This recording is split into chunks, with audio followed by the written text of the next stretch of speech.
You're from here, right? In Right. South Houston. Grew up here, yes. So you know what slab means? Yes. Yeah. What does it mean? Slow, loud, and banging. Yeah, baby. In the slab. Yeah. But for lawns, it's soft, luscious, and beautiful. I love it. Okay. Yes. So, but the other flip side of it was, and I was talking with Jake about this, is he said his lawn looks like brown and rough and ugly. So I was like, it's drab. It's dry, rough, and brown. Okay. Yeah. So we don't want drab lawns. We want slab lawns. Slab. Yeah. Luscious. Yes. Yo, we're back on the More Than Grass podcast, baby.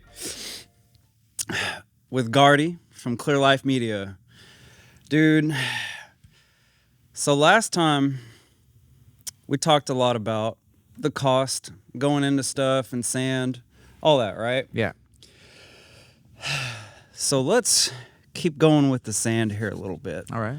When we think about lawns, what do you think when you have a problem does it take to fix a lawn?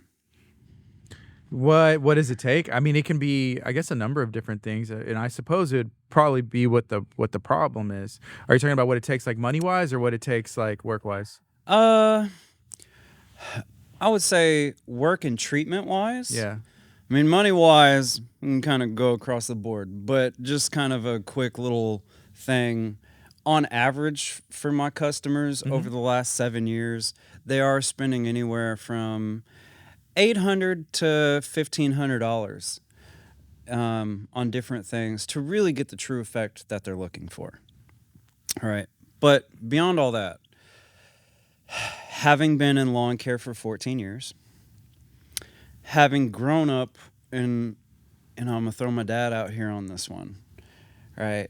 Every place we lived in trailers, houses. He's owned 3 different houses now.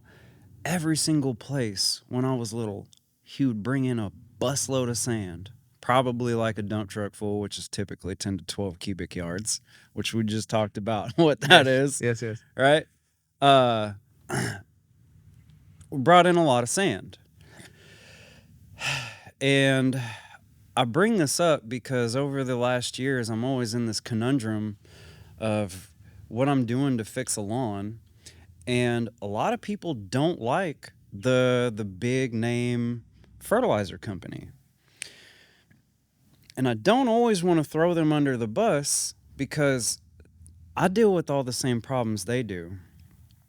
But fortunately, I take it from a very different aspect than they do, right? We're focused on soil biology. I'm out here doing lawn leveling, top dressing, stuff like that. That big company is not doing that. Never heard of it ever in my life, right? And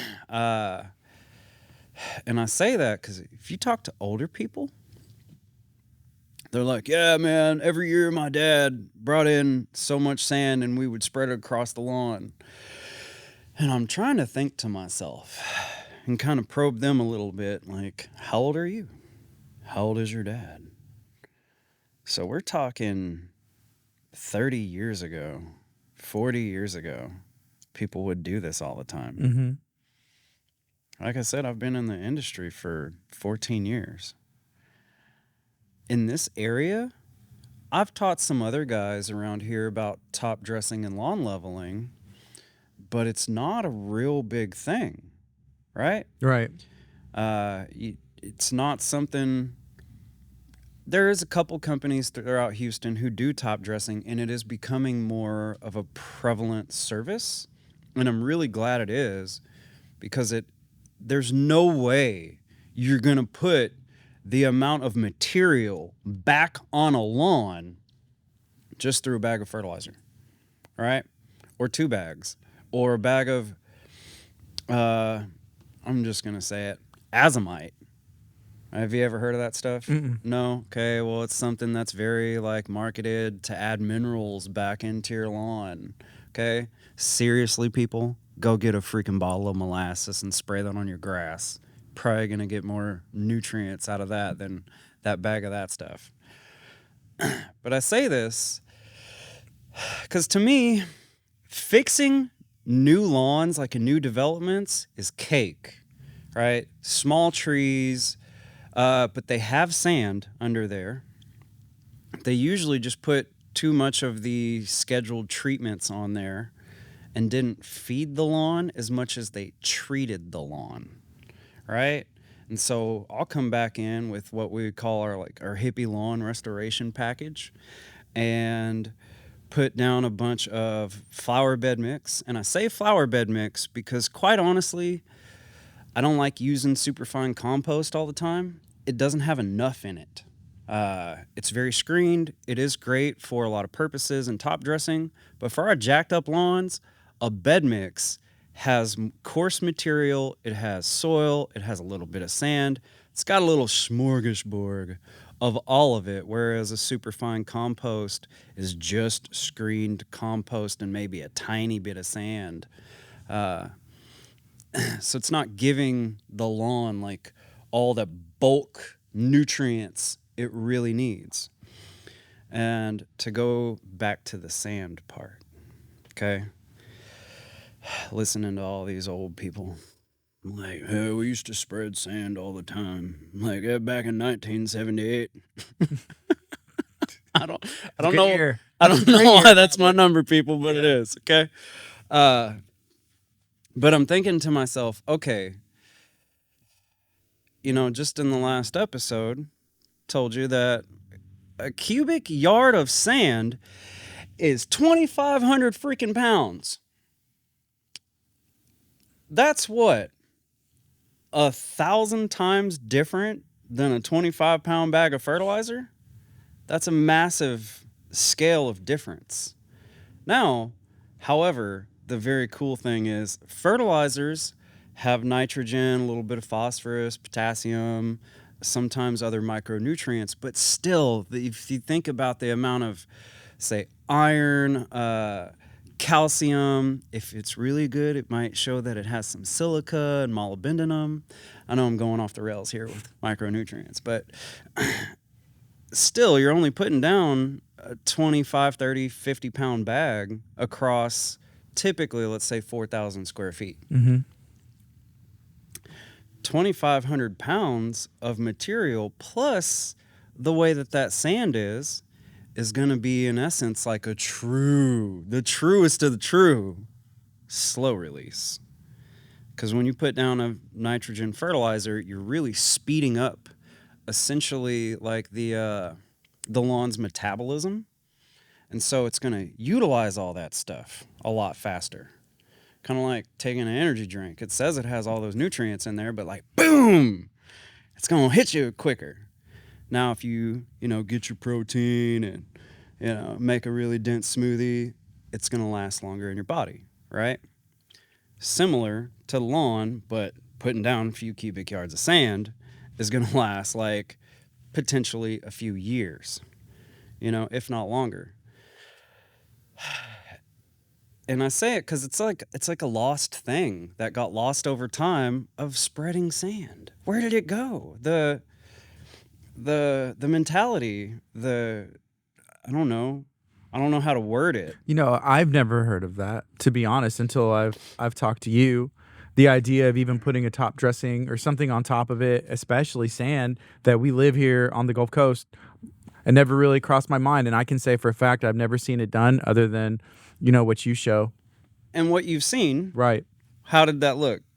It looks like, to me, it looks odd. Okay. Because I want to see, it's like, where'd my green go? Call me out like that. No, but over the years, right? You've seen the before and after pictures, right? Oh, 100%, yes. So how did that turn out? No, yeah, it works. Okay. Right, I can't argue with that. Besides the oddness and me getting out there with a rake and then dancing because I'm listening. You got to get the views. That's how you do it. You got to give the people what they want. Yeah. Exclusive content.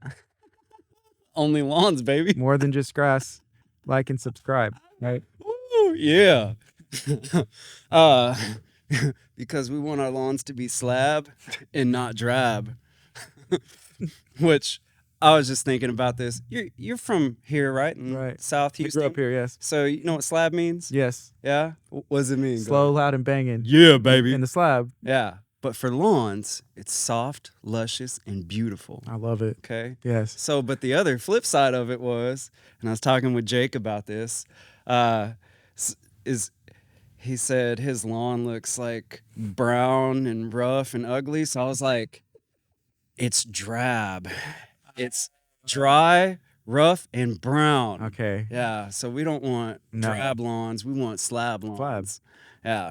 Luscious. Yes. Absolutely. And I guess, and sand, and to tie it back in, is a way we can get that. Yes. Because that's what, like, you see the commercials, right? And one day I'm going to need y'all's help on making some commercials for me where I'm like maybe laying in the lawn, spreading fertilizer on myself and the grass, you know? I'm like, man, you know how high the lawn is? Like, it's 2 joints high, bro. You're measuring it? It's too high. A little too high. Like, I'll let Kurt do that one. Throw that sucker a shotgun, man. No, not really. Honestly, don't even really smoke. Believe it. For being the hippie, yeah, I get it all the time. You don't look old enough to be a hippie? And they're like, what kind of grass do you fertilize? And I'm like, St. Augustine. St. Augustine. Yeah. We're on the Gulf Coast. So just playing with it here, because it is like one of my favorite jokes. How high do you mow the grass? I'm like, after 2 joints. Technically, no, between 3 and 4 inches. Okay. If we really want to know, especially in summertime, the higher you can mow your grass, the better. Okay. But going back to the sand, like you said, you never really heard about it. Right. Right. And again, I talked to so many people, and kind of going back to, I don't always want to knock like the big company, because, or maybe I do. Maybe I do want to knock them because we're so inundated or washed into thinking that it's these treatments that we need. And sometimes we do need treatments, right? To treat this or treat that, even though I'm not a fan of treating weeds, okay? Call it biodiversity, right? But you just think like they put these commercials out there, kind of like with our health. You'd take a magic pill, make you feel all better, but it comes with all these side effects. Same with treatments on the lawn. You put out this shit, it's supposed to be all magical, right? It's going to weed and feed this, and it's going to kill that, and blah, blah, blah. But it comes with all these side effects. No one talks about putting down freaking sand. I'm like, where did it go? Not one time. Yeah. So I said, newer lawns are kind of my cakewalk, right? You put down some flower bed mix. So if y'all are listening and you're like, how do I fix my lawn? And you're in a newer development, typically what I've found at most material places, you know, EDS, Jardinea, whoever else is around, if you're next to a ground up or heirloom soils, the flower bed mix is going to be 2 things. Excuse me. It is going to be the cheapest of the material, because a flower bed mix costs like, and I don't remember the exact number, but I'm gonna say like $35 a cubic yard for material. Whereas like, and I hate this side of it because again, the marketing stuff, people always say, well, I want compost or I want leaf mold compost. Like I was talking about, it's super fine, it's good. But for our rough Gulf Coast lawns and these new developments and all that, you don't want the really fine stuff as much. You want a little bit more coarse material that has more organic matter, that has more silt, that has a little more sand. And it always seems that everywhere I've gone, the flower bed mix seems to be the best mix for what it has in there, and soil composition, and for price. So how new, you know, when you talk about the new developments, and like how new are we talking about? If a house has been there for like, it's just there 1 year, 5 years, like what's new? I would say even up to maybe 10 years. Definitely the first 3 years, that's brand new, new, right? Those are definitely Is cake. the grass going to make it? That's the point what I'm thinking. When they lay that saw down, I'm like, that grass looks dead. And they keep watering it, and usually it'll come back. and that's such a huge deal too. Uh, but 1 to 3 years are super new, and you can kind of judge this a lot of times by how big the trees are. Okay, Mm-hmm. it's like as the tree changes, the need changes for the lawn, and I haven't quite gotten 100% of this yet, but we have all these slightly older developments. Um, Hidden Lakes has some areas that are getting a little bit older, not old by any means, but you could definitely call them more established. Like in my opinion, your trees they're a little bit bigger, versus those little tiny twigs Yeah, in brand I new feel like I homes. could snap it. Right. Right. Yeah. And then let's say like I'm in Meadow Bend, probably one of the older neighborhoods in League City. So we got big trees anywhere with our big oaks, and people are like, "Oh, it's the roots, it's the roots." And this is why I want to go back to sand. Okay, you've been there for 5, 10, let's just say 15, 20 years. Okay, when was the last time someone put down some sand? A lot of times, never. Right. Right.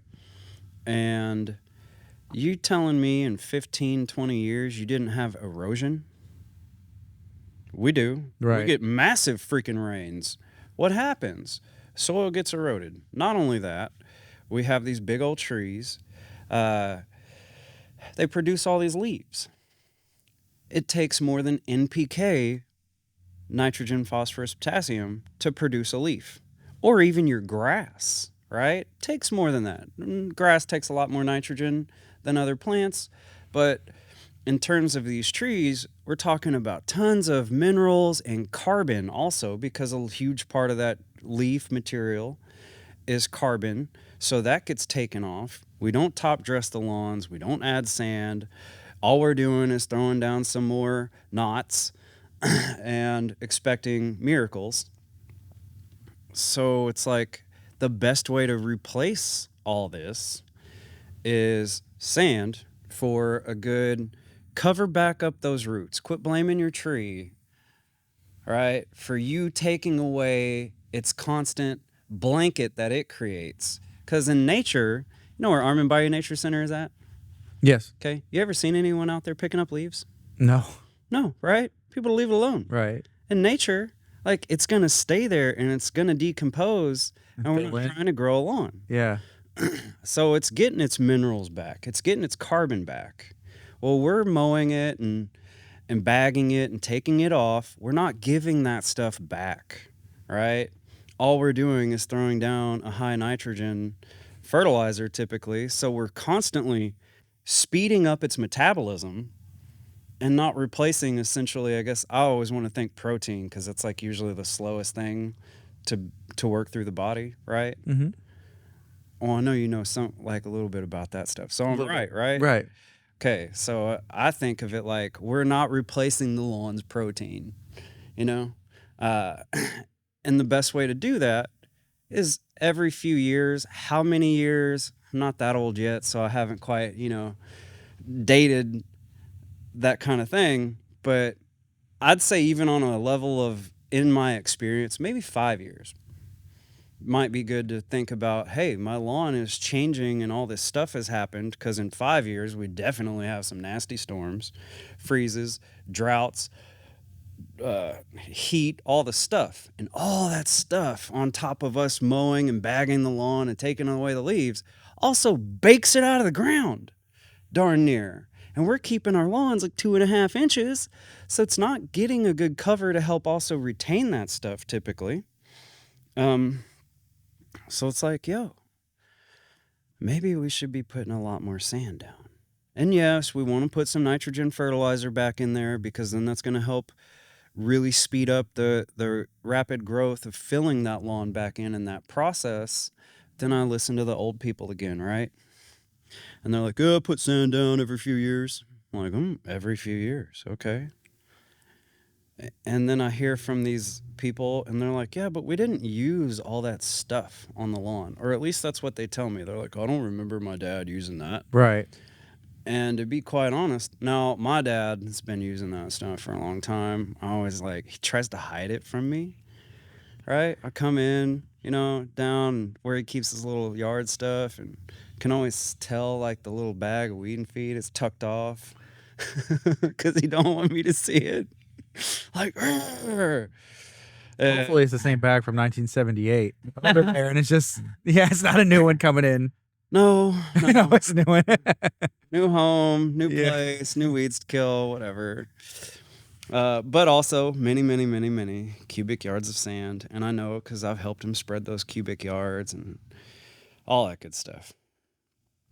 But that's something that is kind of also pretty consistent with what they say is, we used to spread sand on the lawn when I was little, and my dad would just fertilize it with just a fertilizer.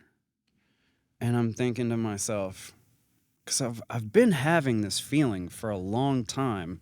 I fix lawns. You've seen my before and after pictures. How is your lawn looking now with the fertilizer that we put down? It's looking great. Is it continuing to improve? Oh, for sure. Yeah, I can definitely notice a difference. I did take some before pictures, and now I just need to get it mowed one more time, and I can maybe take an after.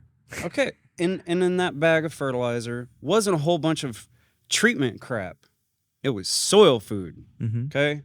Molasses, humic acid, feather meal, Neutralene, which would help with molasses is going to help with releasing minerals because it's a sugar, so it's going to help increase microbes in your soil a certain way. Feather meal has a lot of amino acids, so it's like a really good slow release protein for the lawn.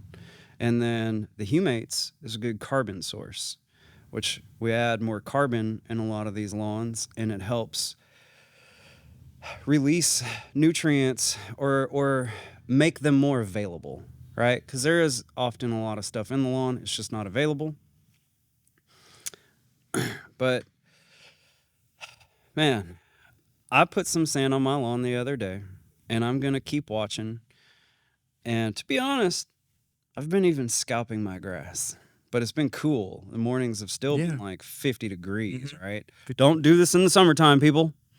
Okay, don't hear this podcast in June and be like, man, AJ said he scalped his lawn. It worked out great.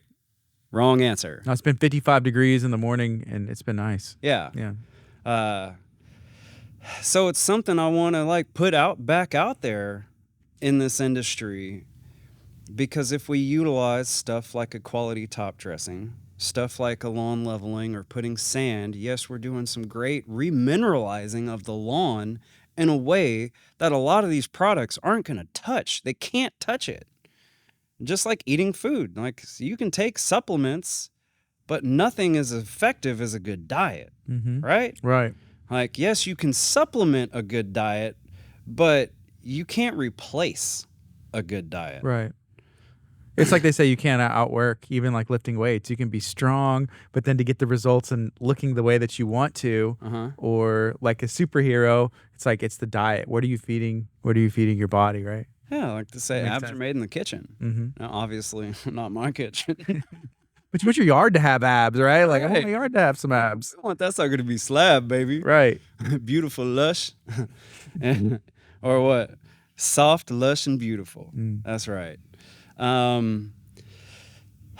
So instead of calling the big company to treat the lawn, right, maybe talk to your lawn care guy about spreading sand and see, because I guess it just boils my blood, among the many things that I hear over and over and over and over again, it's the same questions of how do you treat this instead of how do you feed this?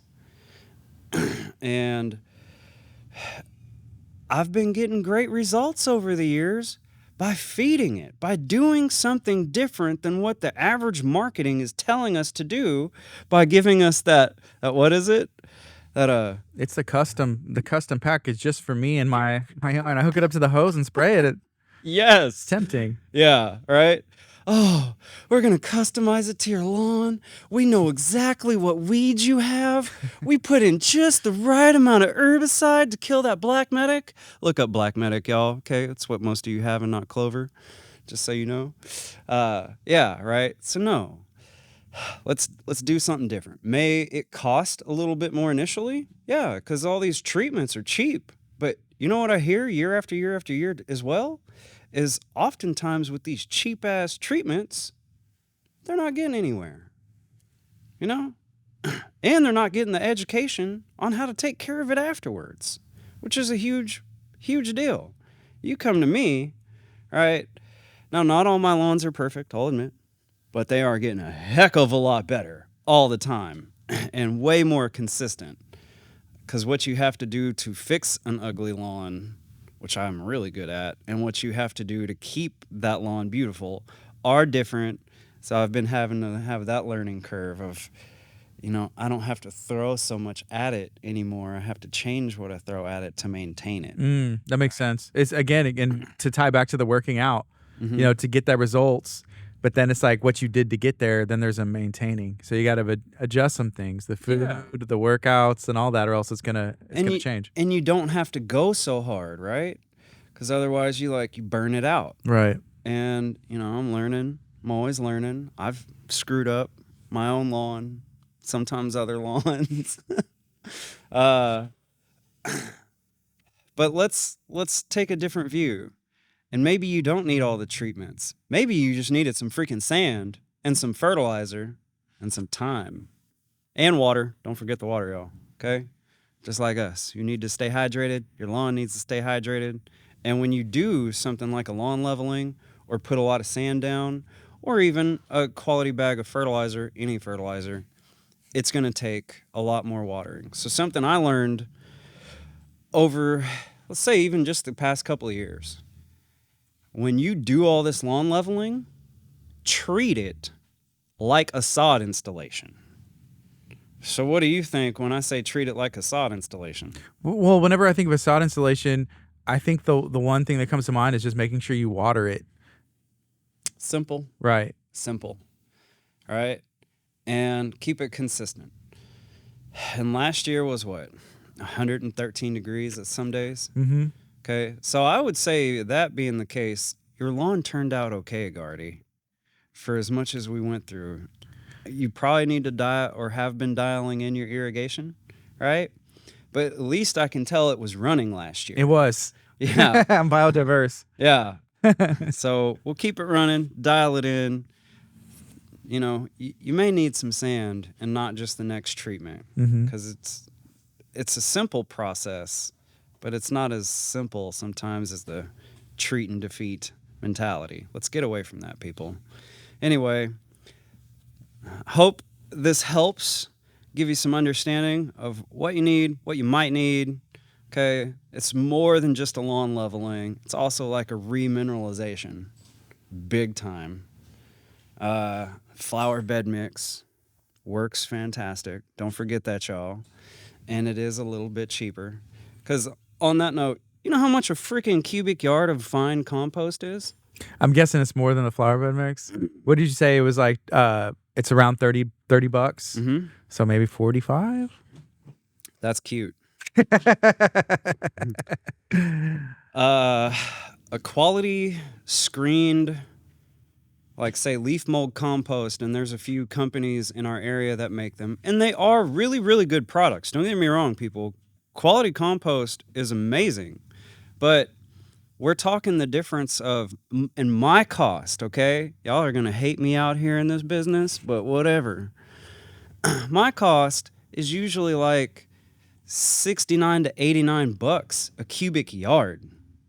And quite honestly, I don't think it has as much in it that your lawn needs, especially in these newer developments. Now, if you got a very nice lawn and you just want to keep it maintained, compost top dressing, fine compost top dressing is the way to go because you use a fraction of the material, right? You put it down like, I'm just going to say like an 1/8 inch. Whereas flower bed mix, you want to put that stuff down like a 1/4 inch, which when we're talking 8,000 or 4,000 square feet, it's quite a difference in material. All right. So depending on your needs, it can change that way, but let's try to fix these lawns a little different. If you got trees, quit with the weed and feed and treating this and treating that. okay? Because you're also doing damage to those trees. So put some sand down. Let's level these lawns. Let's feed them in a way that supports soil biology. And make sure you got some really high grass.